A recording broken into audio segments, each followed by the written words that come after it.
Gorillaz Demon Days is one of my favorite albums. It ranks among the most genre-defying and culturally significant records of the 2000s.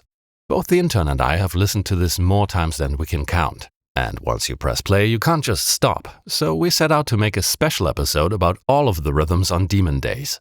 Is that realistic? Nope. But there are some really interesting drum patterns in here, so let's see how far we get. As always, we'll rebuild the rhythms from scratch on a 16-step sequencer to see what makes them tick, and we'll be cooking up our own little jams so you can hear how the drum patterns work in context. No dilly-dallying, this video took long enough to make. Hello everyone, this is...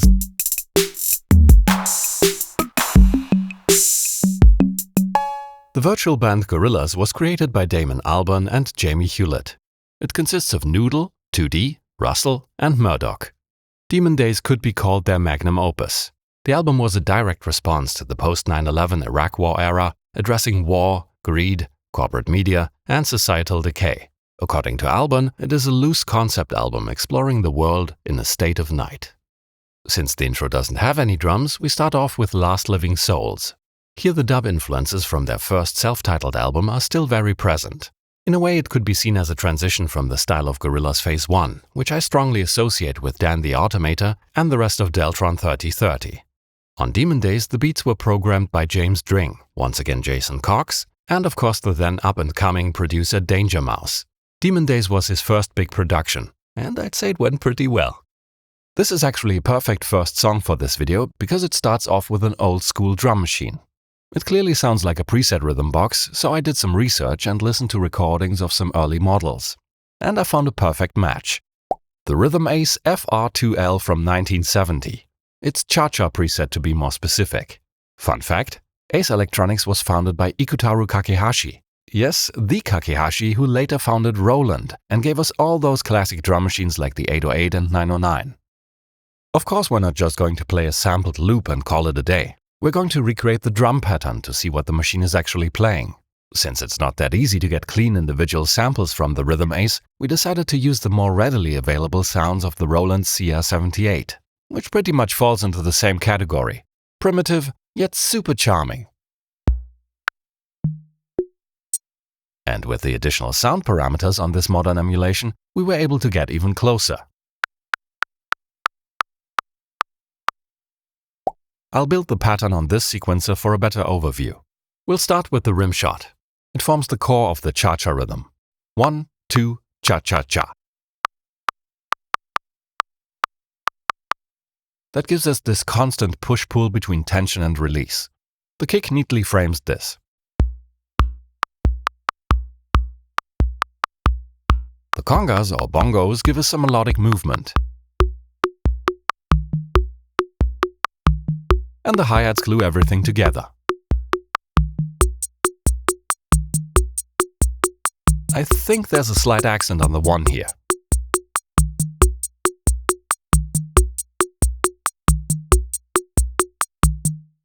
What you're hearing now is the direct sound from the drum machine, which still sounds a bit sterile. To give it more punch, texture and depth, we put it through a guitar amp simulator and a reverb. Listen how this adds more dimension and also makes the rim shots pop out.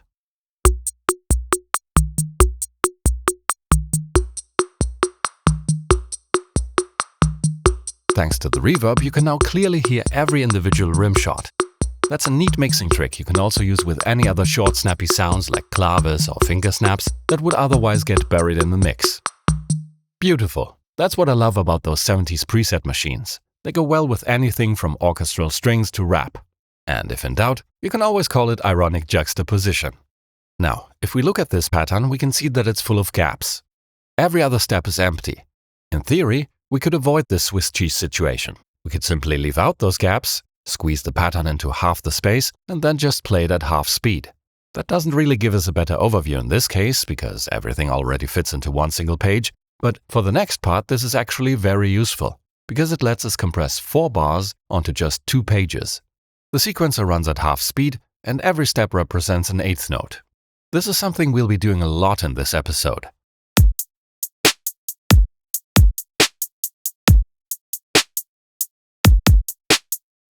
As you can hear, this second part forms a sharp contrast to the previous pattern, bringing in more modern sounds and a beat with a strong hip-hop feel.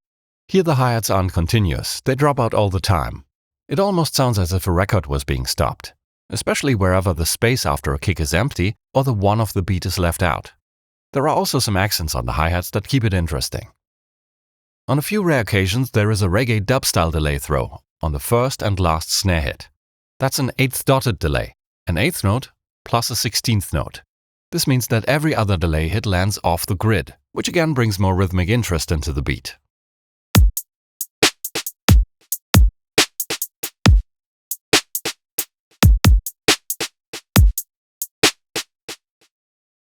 Personally, I love FX throws, and there's actually another one on the drums. At the very end, the final snare hit is sent through a splashy spring reverb, creating a beautiful atmospheric tail. It's a subtle but effective touch that gives the song a satisfying final accent. So, what does it sound like if we overlay the two patterns we just programmed? Let's find out.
Kids with Guns was a lot of fun to deconstruct.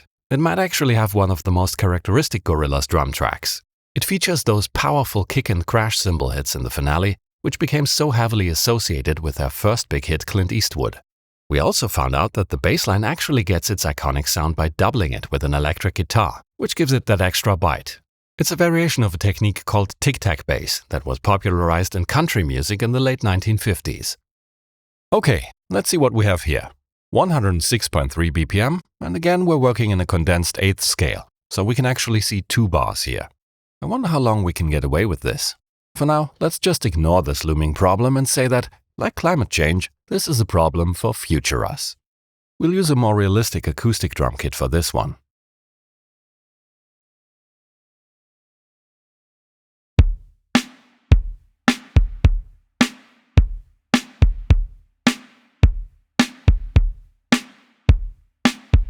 This is entirely optional, but if you want, you can use 2 different snare expressions to give it some variation.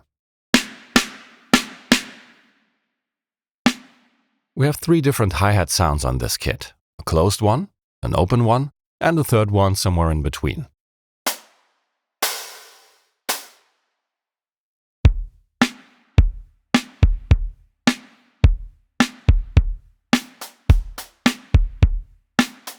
Let's make the closed hats a bit softer.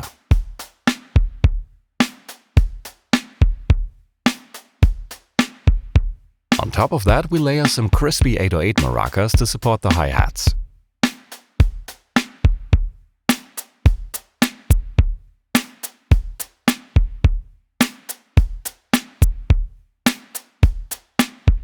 Done. Let's do a quick tour of the most important pattern variations. Here the hi-hats in the second bar are missing, and the snare hits are replaced by kicks.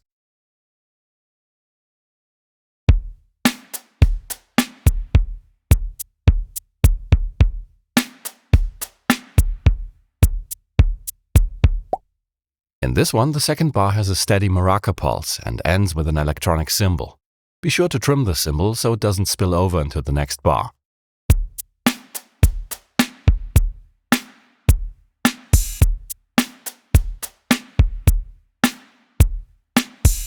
Here's one without maracas, but with a different hi-hat pattern that features all 3 hi-hat types.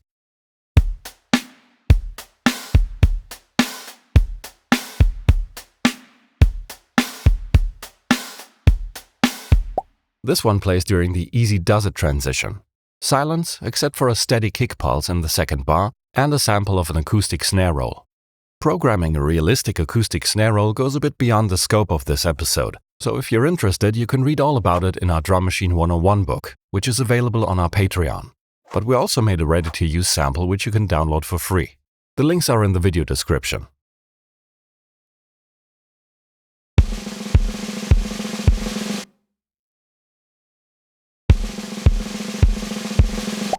And the jig is up. 8th scale was fun while it lasted, and I regret absolutely nothing, but now we have to place a 16th note on the hi-hat. Right here between the 2 and the 3. In a DAW that's super easy, just switch the MIDI grid to a higher resolution. Likewise on the Apex, here we can zoom in. If you're on a classic step sequencer without that zoom magic, however, you'll have to bite the bullet and program the pattern stretch out like this in regular 16th scale. So this versus this. We also need swing. You can either dial it in for the entire pattern, which will affect only this single hit because it's on an even step, or if you have microtiming, you can just nudge it to the right. It actually sounds even better if we also delay the preceding one a little bit.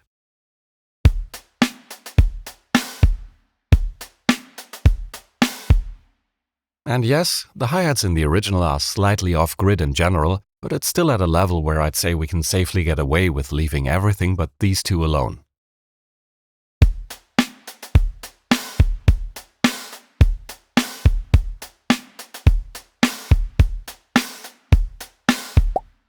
This is one of my favorite parts in the song.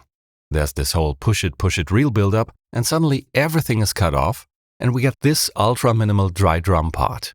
Push it real. The last 2 drum hits are actually cut off. It's a subtle effect and easy to miss, but it's a really nice way to put in some understatement before you pull out the fireworks with the arpeggios.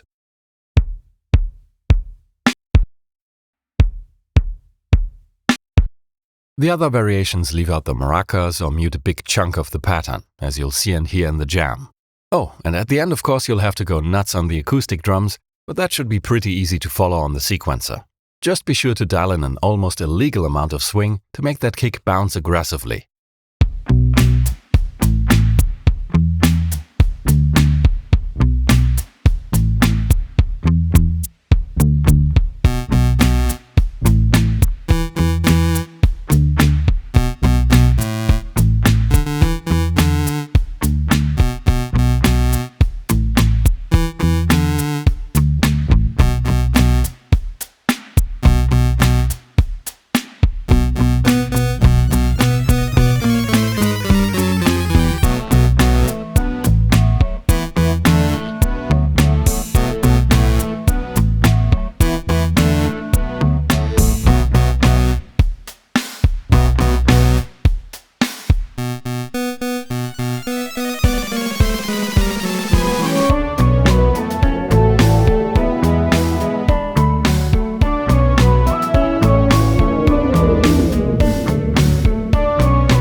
Well, if you can say one thing about Oh Green World, then it's that the entire arrangement is a derangement.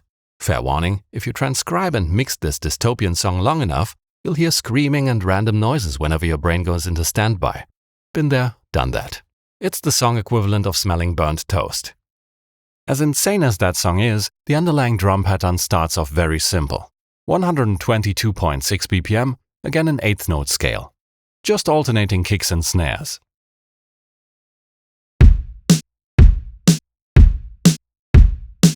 On top of that, there's a shaker which plays either half notes, quarter notes, or eighth notes with alternating accents.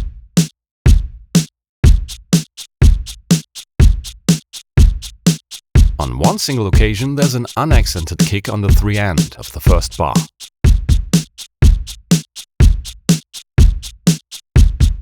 But the snare regularly gets some extra hits on the 2-end.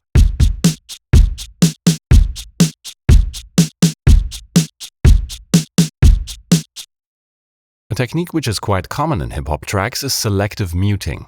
By removing the kick and snare in certain regions, you can easily create transitions or emphasize different parts like the vocals. You can carve out space for whatever you want to highlight. For instance, you could cut out an entire chunk right here, or leave only the last snare in, so this serves as an upbeat.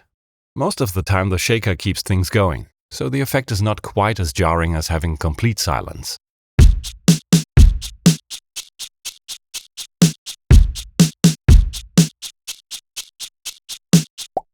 Part of what makes this drum track special are the many little fills you can often hear at the end of every other bar. I have no idea what sounds they actually used, but here's our little assortment of weird noises we came up with. Putting a toolbox down. Sandpaper scraping. A snare from the Roland R70. A laundry dryer being dropped. And knocking on a door. Then we trimmed those sounds down to small percussive fragments. The sandpaper is on 2 pads, so we get a low and high scratch.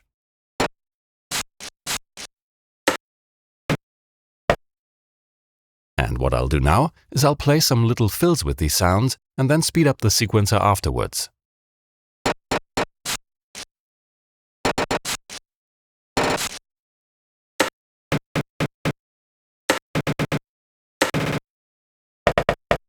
Well, this one doesn't need any speeding up, you can play that in real time. Now they sound all glitchy and ratchety, and we can sprinkle some insanity onto our otherwise vanilla patterns.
Hey, guess what? We finally got some merch.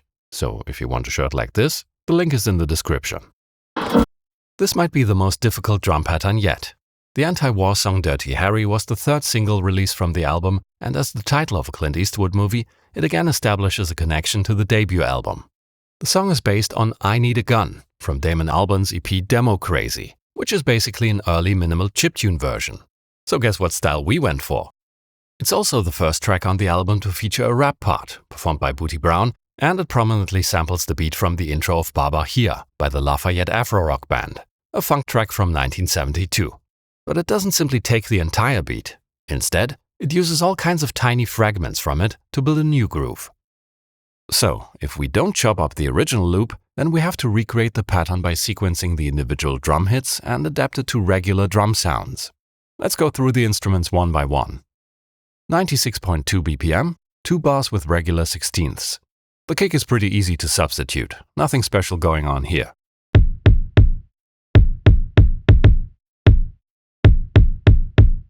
The ride cymbal is where it gets more interesting. In the original, the sample fragments are played at different speeds, and because of that, you can clearly make out 2 pitches on the ride throughout the entire song. If you have a sequencer or sampler with pitch automation, then you can just transpose the individual drum hits up or down. If not, then just use an extra track for the second pitch, which is what we did here. This way you can actually see the pitch changes on the sequencer. Nice interaction here with the alternating kick and ride, by the way.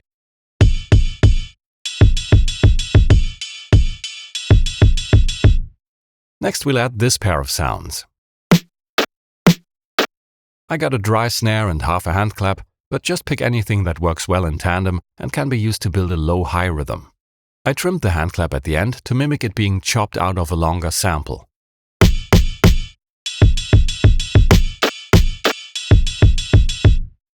Most of the drum patterns in this song are variations of each other, as you can see here.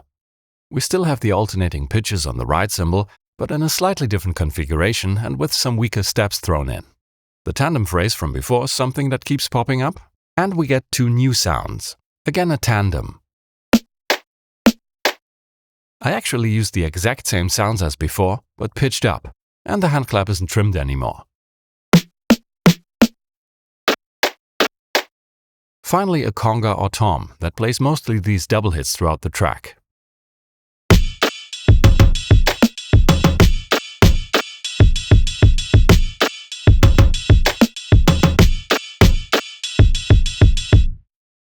And here's a neat trick you can try. If you want a looser feel, then delay the cymbals by a few milliseconds. You can do this via micro-timing or just add a tiny bit of silence in front of the cymbal sample. Starting with this pattern, there is a choir being faded in, and with it some multi-layered crowd claps. For our version, we took a synthesized hand clap and put it through a reverb and a stereo widener. Since the rhythm is not that interesting and we need the space on the main track for other instruments, this gets exiled to track 2. Yeah, sorry, hand clap on the 2 and 4 just won't make the cut.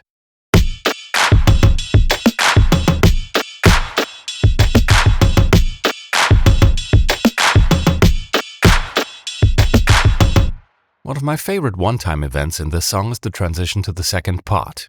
The snare plays a little melody while the rest of the drum pattern goes silent.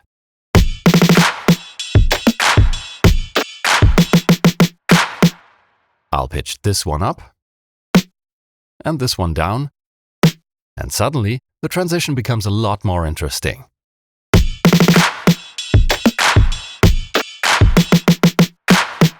The second part of the song then introduces the final instrument, a closed hat.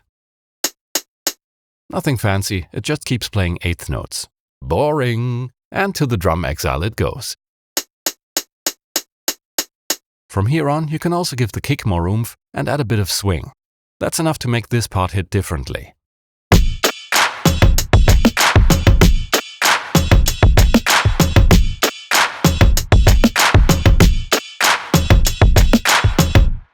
In the original, there are a few places where you can hear a beat repeat or stutter effect.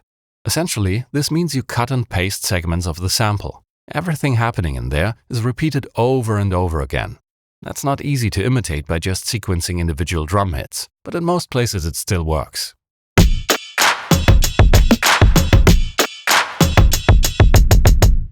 We don't want the beat repeat effect to have swing though, so we could either dial down the swing before we reach that part, or we could compensate the even swung steps with a bit of micro-timing. Now they should land on the grid again.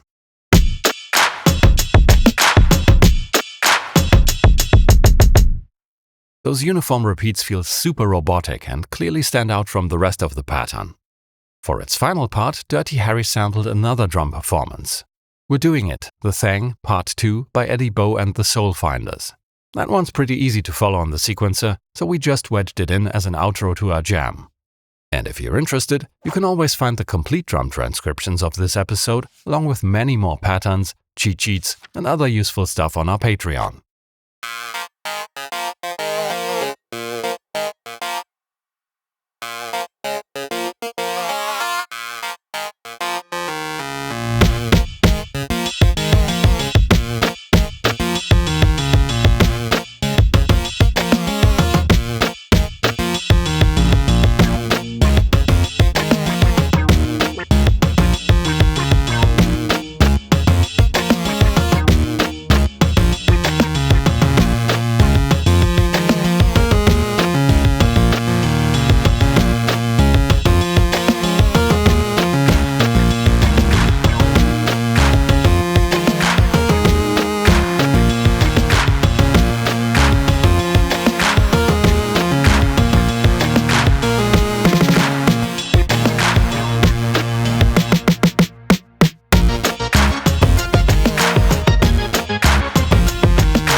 Really quick. I did the math, and at the pace we're going, the video will be 2 hours long and we're going to need a few more months to produce it. But we haven't even gotten to the most popular Gorillaz song yet. Well, we could cut the Phil Collins episode you planned for next month. Feel Good Inc. is undisputedly the most famous song of the album and probably also of the entire Gorillaz catalog. It was released as the lead single of Demon Days and features an eclectic mix of ingredients.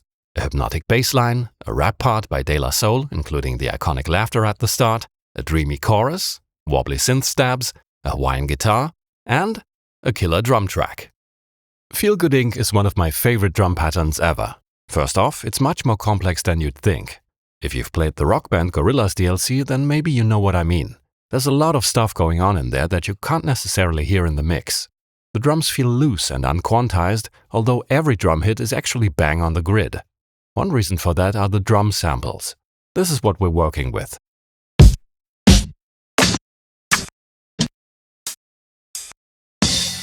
As you can hear, many of the samples aren't clean or neatly trimmed. Most of them seem to be ripped straight out of existing tracks and therefore contain some form of contamination. The open hat has this prominent click at the end. Might be the transient of a following sound. The cymbals have a bass note inside of them. The snare contains something metallic, like a tambourine. And the kick also has a clicky metallic ending. And this is actually used in a very effective way. But before I show you, let's first bring the basic groove onto the sequencer. 138.5 BPM. Again 8th scale, but spoiler alert, we'll have to wedge in a few 16th notes at some point. So, let's start with this super simple alternating kick and snare combo. 1, 2, 3, 4, 1, 2, 3, 4. Then all you need to do is delay the kick from the 3 to the 3 and.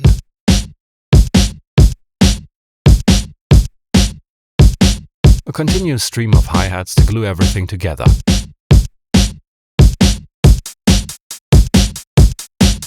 And on top of the closed hats, we'll put some open hats. It's important that the closed and open hats do not choke each other. They have to play together for this to sound right. And here come the first two mystery samples. I honestly have no idea what they are or where they're from. I can only assume they're random fragments from other drum tracks. Put those on the 2 and the 2 end of the second bar.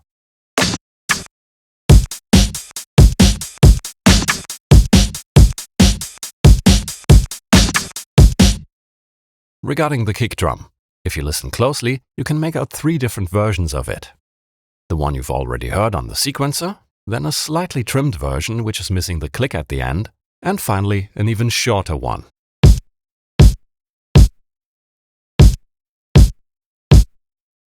I mapped the different sample lengths to the step velocity. This allows me to place the short, medium, and long kicks.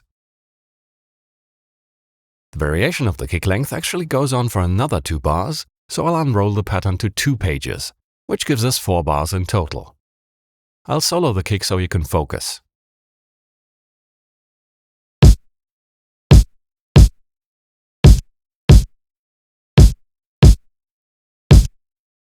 Yes, that detail is so subtle that you're right to wonder whether it really makes a difference in the mix. But it's there. But we are not done yet. On top of this, we layer a nice minimal body percussion loop consisting of thigh slaps and hand claps. The pattern follows this very basic structure.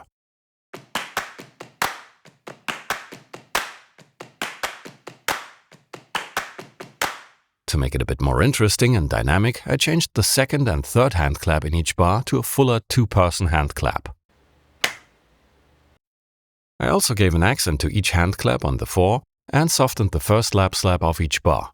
Well, in the first bar it's actually completely missing. Then just add a shaker or cabasa that alternates between unaccented and accented hits, panned to the right.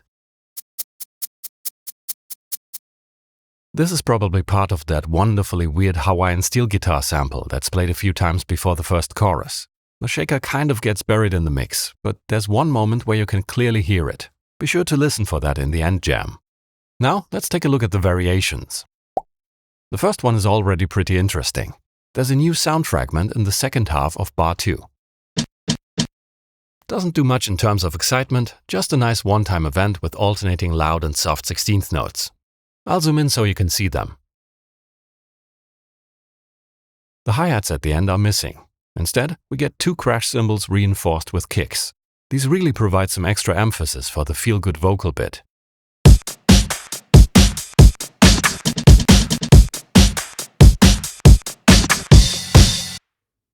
There are 14 variations in total, which you can all find in our transcription. Some are more elaborate, like this one. Some only have minor changes, like cymbals and a triple kick at the end.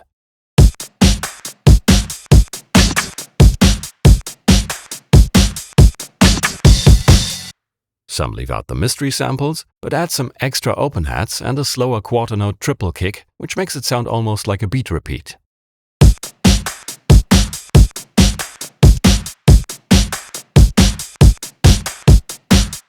Then, just like in O Green World, we use quite a bit of selective muting. In one variation, for example, we remove the kicks and snares during this section. The hi-hats and clap layer can be left in or muted, depending on whether you want them to carry the beat on or create an audible gap.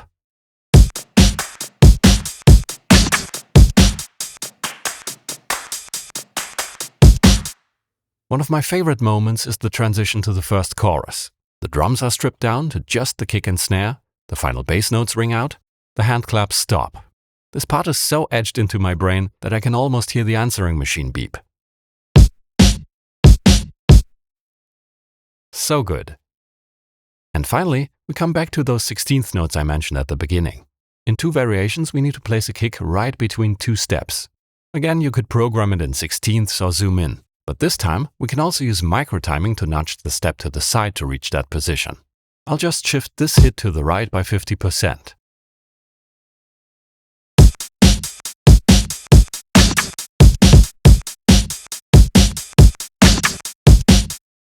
And again in this variation.